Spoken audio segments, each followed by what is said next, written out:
Becoming a CWI is definitely a huge step in credibility for a welder. How's it going? I am Nate Bowman. I am known as the Weld Scientist on Instagram. I also am the Director of Welding Optimization and Education for Central Welding Supply. If you're thinking about becoming a weld inspector, I recommend studying for at least a year. You need to have enough time to get comfortable with the welding code book. So this is my D11 code book that I took my CWI exam to. Still use it all the time. Having your code book dialed, having it organized, highlighted properly, tabbed properly is gonna help you more than anything, I think, on your exam. Take good care of these things because this is kind of like your Bible.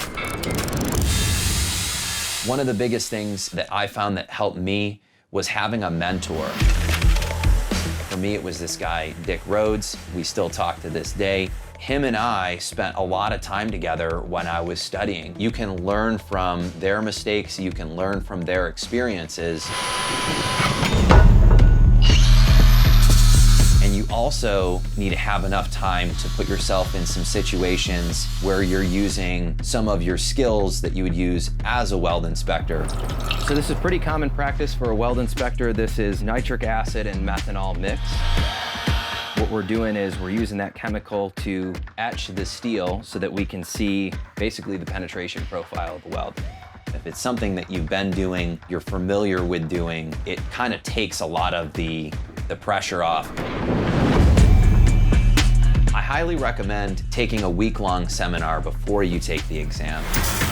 It's kind of a great recap. It gets you really, really in the right mindset for the test. I would not have passed my exam, I don't think, had I not gone through that week-long seminar.